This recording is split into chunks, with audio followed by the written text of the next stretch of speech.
After the department dinner, Helen from HR dropped a payment request in the group chat. I wasn't feeling well, so I skipped the department dinner last night. The moment I got to the office this morning, I saw the message from Helen in the group chat. Last night's dinner came out to $850. Please send me $45 each. Helen was in charge of HR for our department, and rumor had it her husband was a company shareholder. Naturally, no one dared to cross her.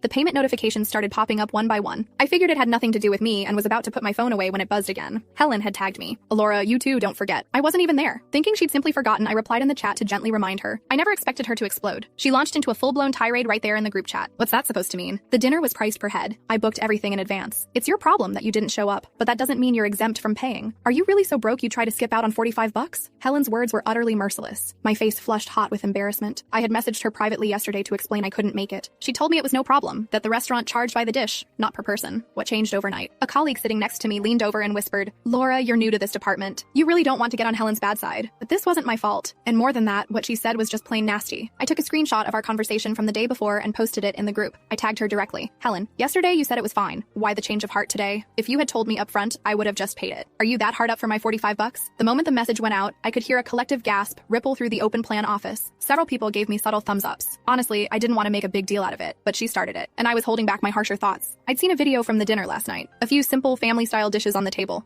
Not even a single bottle of wine. How on earth did that cost over $800? The chat went silent. I ignored it, tossed my phone aside, and focused on my work. I wasn't worried about getting fired for pissing her off. I expected Helen to stomp over to my desk any minute. But it wasn't until the lunch break that she finally appeared. Stilettos clicking, designer bag swinging, her face a mask of fury. Who do you think you are? She hissed. When did I ever say you didn't have to pay? Who knows if that screenshot is photoshopped? And even if I did say it, it was only because I felt sorry for the new girl. Now the entire department has paid except for you. What makes you so special? You think you're better than everyone else? Looking at her perfectly made-up face and designer outfit, I realized something. No wonder it was so quiet this morning. She hadn't even been in the office yet. Her outburst startled everyone from their lunch break. They saw who it was and immediately went back to staring at their screens, fuming but silent. A few shot me resentful glances. Seeing that I wasn't responding, Helen assumed I was scared. She planted her hands on her hips, looming over me. Pay me the dinner fee right now, and then you will apologize to me in front of the entire department. Otherwise, I'll make sure your life in this office is a living hell. It was a blatant threat. A fresh-faced rookie might have buckled immediately. But I wasn't a rookie. I'd been with this company for 10 years. Most of my old colleagues had either been laid off or transferred. As a long-term employee with a permanent contract and a documented workplace injury on my record,